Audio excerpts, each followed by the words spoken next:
আপোনালোকৰ মাধ্যমেৰে অসমবাসী ৰাইজলৈ ৰঙালী বিহুৰ হিয়াভৰা ওলগ যাচিছোঁ, জ্যেষ্ঠসকললৈ সেৱা নিবেদিছোঁ আৰু সদৌ অসম ছাত্ৰ সন্থাৰ সংগ্ৰামখনৰ বাবে আটাইৰে অভিভাৱকত্ব আশীৰ্বাদ কামনা কৰিছোঁ। জৰ্জ ফিল্ডৰ মুকলি বিহুৰ এক সুকীয়া পটভূমি আছে, সুকীয়া ইতিহাস আছে।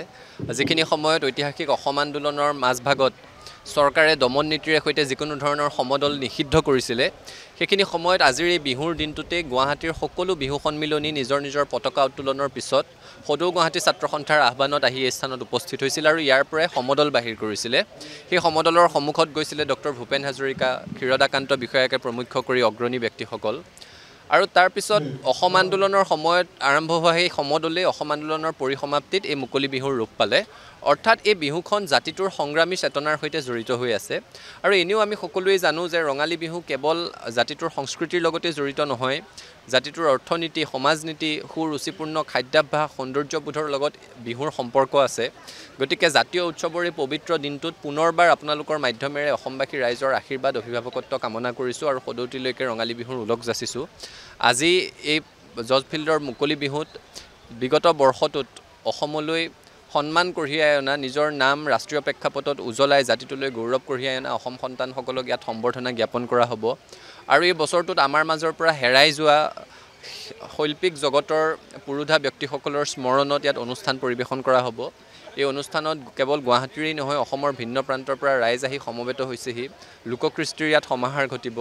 গতিকে সকলোকে বিহুখনি উপভোগ কৰিবৰ কাৰণে অনুৰোধ জনাইছোঁ আৰু পুনৰবাৰ আপোনালোকৰ মাধ্যমেৰে আটাইৰে আশীৰ্বাদ কামনা কৰিছোঁ।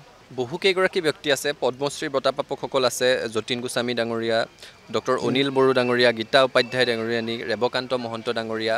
তাৰ বাদেও ৰাষ্ট্ৰীয় চলচ্চিত্ৰ বঁটা পোৱা, সাহিত্য একাডেমী বঁটা পোৱা বহুকেইগৰাকী ব্যক্তি আছে।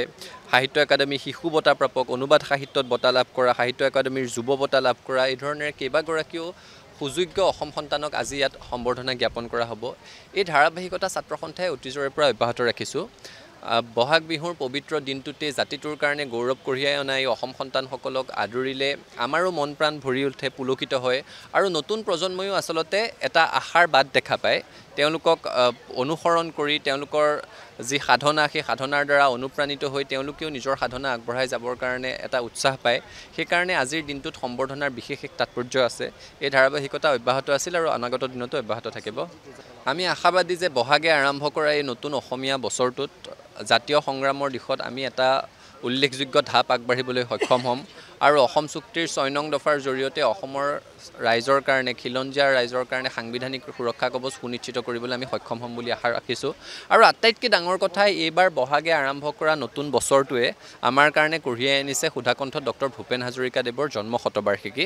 গতিকে এই বছৰটোত তেখেতৰ জন্ম শতবাৰ্ষিকীক লৈ ছাত্ৰ সন্থাৰো নিশ্চয় পৰিকল্পনা থাকিব আৰু ৰাইজেও নিশ্চয় পৰিকল্পনা হাতত ল'ব। আমি সকলোৱে মিলি বিশ্বক জনাই দিব লাগে যে অসমত ডক্টৰ ভূপেন হাজৰিকা জন্ম হৈছিলে, তেখেতক অসমৰ ৰাইজে তেখেতৰ অবৰ্তমানতো উদযাপন কৰি আছে আৰু তেখেতৰ দৰে একক অনন্য অদ্বিতীয় শিল্পী যে বিশ্বত বেলেগ এজন নাই, সেই কথাটো পুনৰ আমি প্ৰমাণ কৰিব লাগিব। যিকোনো খবৰৰ বাবে যোগাযোগ কৰক 7099017330 লগতে 7099017110 নম্বৰত।